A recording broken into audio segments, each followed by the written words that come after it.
Hello students, welcome to Khandelwal Maths Academy. I am your host Vishwesh Khandelwal. In today's video, we will be learning the corresponding angles theorem again from lesson number 2 parallel lines of standard 9 geometry. Okay? आज के video में हम corresponding angles theorem और alternate angles theorem दोनों देखने वाले हैं. इससे पहले वीडियो में हम इस लेसन का फर्स्ट थ्योरम देख चुके हैं which was interior angles theorem. Okay? अब देखो इंटीरियर एंगल थ्योरम जो था उसका प्रूफ इनडायरेक्ट प्रूफ था और ये जो करस्पॉन्डिंग एंगल थ्योरम और अल्टरनेट एंगल थ्योरम आएगा इनके प्रूफ डायरेक्ट प्रूफ है. इन दोनों के प्रूफ में हमें इंटीरियर एंगल थ्योरम का हेल्प लेना होगा.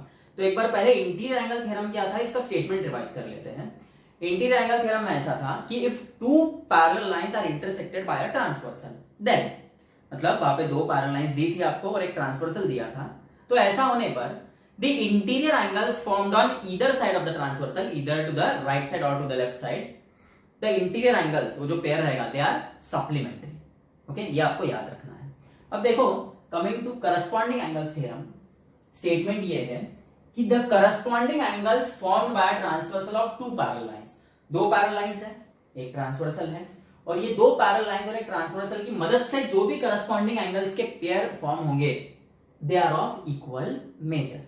अब इसी स्टेटमेंट को मैंने इफ देन फॉर्म में लिखा है क्योंकि आपने इंटीरियर एंगल थ्योरम का स्टेटमेंट इफ देन फॉर्म में पढ़ा था. ओके, तो कनेक्ट जल्दी हो पाएगा. तो देखो इफ देन फॉर्म में कैसा आएगा statement, if two parallel lines are intersected by a transversal. देखो इफ से लेके देन तक का पार्ट ये इंटीरियर एंगल थ्योरम में भी ऐसा ही था, सेम बराबर है. बाद का पार्ट क्या है, if two parallel lines are intersected by a transversal then the corresponding angles formed are congruent. बराबर. अब देखो तीन थ्योरम है, interior angle theorem, corresponding angle theorem और अल्टरनेट एंगल थ्योरम. तीनों में एक चीज कॉमन है, वो उनका गिवन पार्ट, मतलब इफ से लेके देन तक का पार्ट.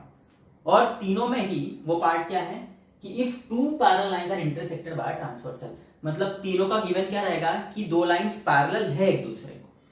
तो तीनों में डिफरेंस क्या है, तो इंटीरियर एंगल थ्योरम में ऐसा है कि जब दो लाइंस एक दूसरे को पैरेलल हैं तो जो इंटीरियर एंगल तैयार होते हैं on the same side of the transversal they are supplementary. जबकि करस्पॉन्डिंग एंगल थ्योरम में क्या है कि भैया जब दो लाइन एक दूसरे को पैरेलल हैं तो जितने भी करस्पॉन्डिंग एंगल के पेयर तैयार होंगे दे विल बी कॉन्ग्रुएंट. और सेम अल्टरनेट एंगल थ्योरम में भी होगा कि जब दो लाइंस एक दूसरे को पैरेलल रहेगी तो जितने भी pair of alternate angles form होंगे दे विल बी कॉन्ग्रुएंट. सिर्फ इंटीरियर एंगल्स का पेयर सप्लीमेंट्री आता है, बाकी करस्पॉन्डिंग एंगल्स के पेयर और अल्टरनेट एंगल्स के पेयर कॉन्ग्रुएंट आते हैं. ओके, तो आपको क्या ध्यान में रखना है, तीन थ्योरम है, तीनों में एक चीज कॉमन है, वो है गिवन पार्ट कि लाइंस पैरेलल रहेगी. बराबर. अब देखो कमिंग टू दिस थ्योरम क्या बोल रहे हैं, if two parallel lines are intersected by transversal, तो हम दो पैरेलल लाइंस बनाएंगे. लाइन एल, लाइन एम नाम दे दो, लाइन एन इज ट्रांसवर्सल. तो बोल रहे हैं कि the corresponding angles formed are congruent. अब टोटल यहाँ पे चार पेयर बनेंगे करस्पॉन्डिंग एंगल के, पर आपने कोई भी एक भी पेयर कॉन्ग्रुएंट बता दिया तो हमने पिछले वीडियो में पिछले वीडियो में प्रॉपर्टीज देखी थी. उसमें क्या था कि अगर करस्पॉन्डिंग एंगल का एक भी पेयर कॉन्ग्रुएंट है इसका मतलब चारों पेयर या वहां पर जितने भी पेयर रहेंगे उस फिगर में करस्पॉन्डिंग एंगल्स के वो सब कॉन्ग्रुएंट रहेंगे. तो हमको बस इतना बताना है कि कोई भी एक pair of corresponding angle congruent है. तो हम यहां पे ले लेंगे ये एंगल ए, एंगल बी और ये एंगल सी ले लेंगे. ओके, इसका यूज है हमें. अब देखो यहां पे गिवन में आएगा line L is parallel to line M और line N is their transversal.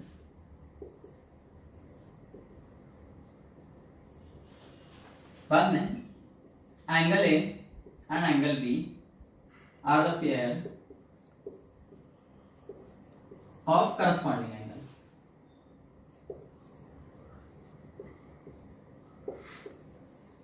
और हमें प्रूफ क्या करना है,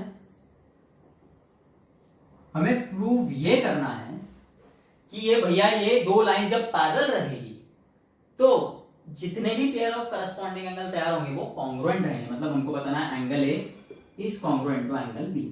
अब प्रूफ बहुत सिंपल है, बहुत छोटा है in comparison to the interior angle theorem. Okay, हाँ इस प्रूफ में इंटीरियर एंगल थ्योरम का हेल्प हमको लेना है. कैसे लेंगे हम, देखो गिवन पार्ट लो पहले, सबसे पहले line L is parallel to line M. अब देखो ये डायरेक्ट प्रूफ है। हाँ, इनडायरेक्ट प्रूफ में हम क्या करते हैं, जैसे सपोज ये प्रूफ करने को बोला है angle A is congruent to angle B. ये अगर इनडायरेक्ट प्रूफ रहता तो हम बोलते थे नहीं angle A is not congruent to angle B, ये ट्रू मान लो, फिर बताते थे कि नहीं यार ये तो फॉल्स हो गया इसलिए ये सही है ऐसा। पर ये डायरेक्ट प्रूफ है, तो डायरेक्ट प्रूफ में क्या करना है, जो गिवन में दिया उसका यूज करो आप। Line L is parallel to line M.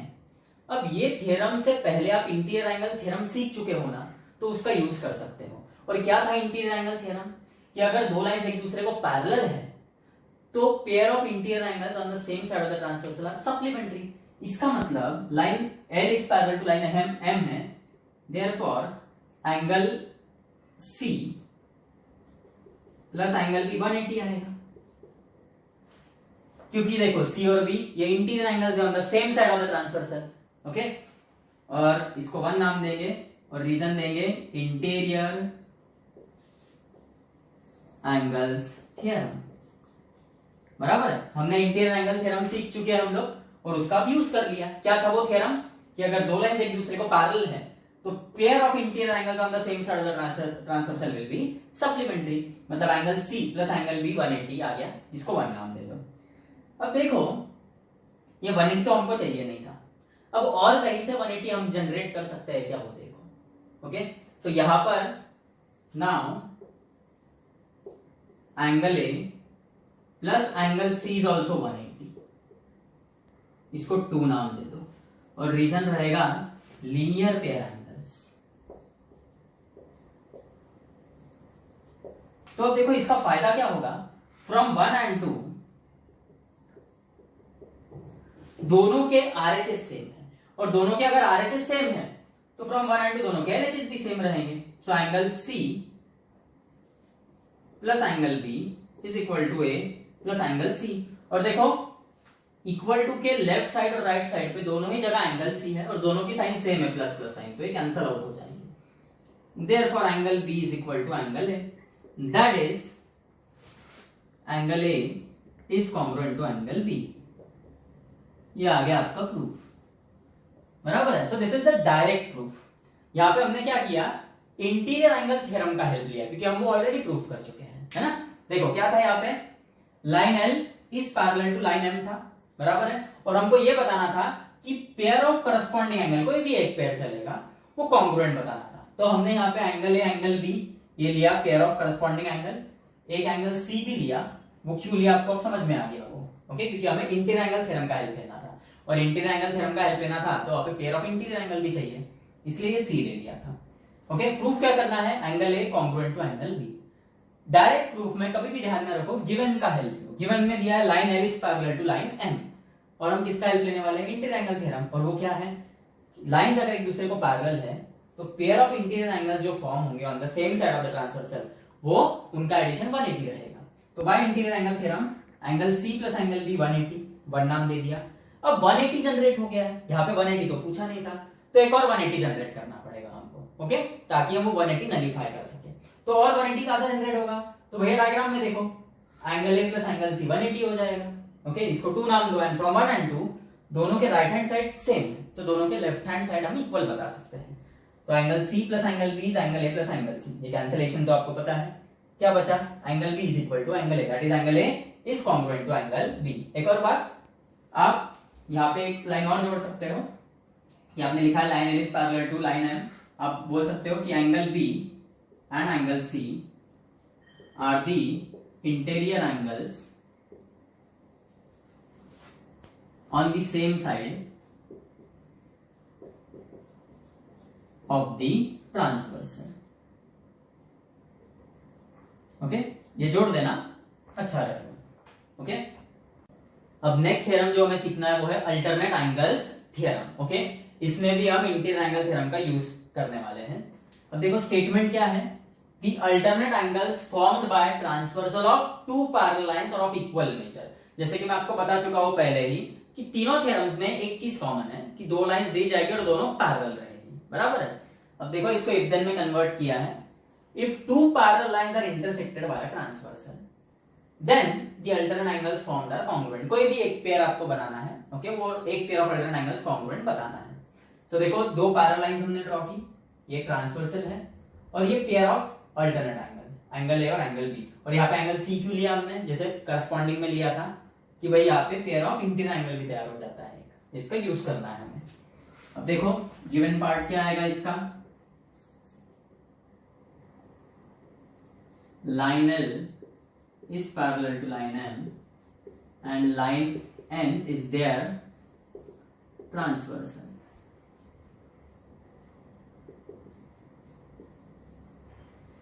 Angle A and angle B are the pair of alternate angles.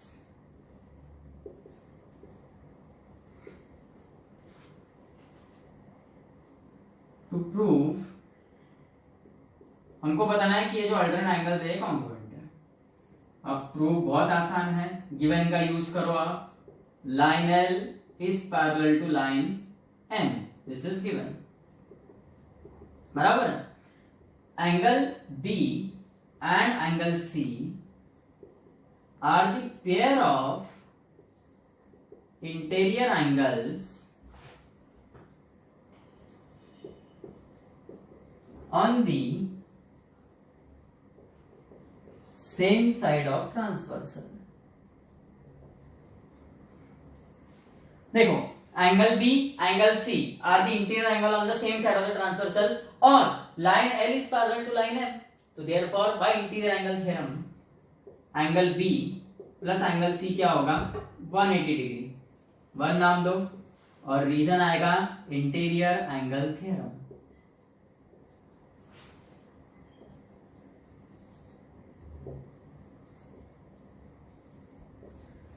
बराबर है, जो गिवन में था उसका यूज कर लिया आपने।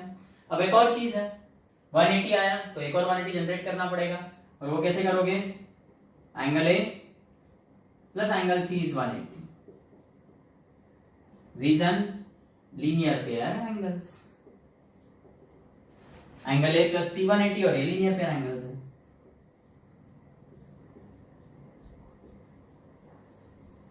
सो फ्रॉम 1 and 2 जैसा पिछले थ्योरम में किया था करस्पॉन्डिंग एंगल थ्योरम में, फ्रॉम 1 and 2 दोनों के आरएचएस सेम है तो दोनों के एलएचएस भी सेम होंगे और एंगल सी कट हो जाएगा, तो क्या बचेगा, angle B is equal to angle A, that is angle A is congruent to angle B, hence proved. Okay, तो 3 थ्योरम देखे हमने और तीनों थ्योरम में आपको एक चीज ध्यान में रखना है कि लाइंस पैरेलल ही रहेगी, बराबर है। तो लाइंस पैरेलल रहेगी तो इंटीरियर एंगल थ्योरम में pair of interior angle supplementary रहेंगे, करस्पॉन्डिंग एंगल थ्योरम में लाइंस पैरेलल है तो pair of corresponding angles congruent रहेंगे, और अल्टरनेट एंगल थ्योरम में लाइंस पैरेलल ही रहेगी तो pair of alternate angles congruent रहेंगे। ओके।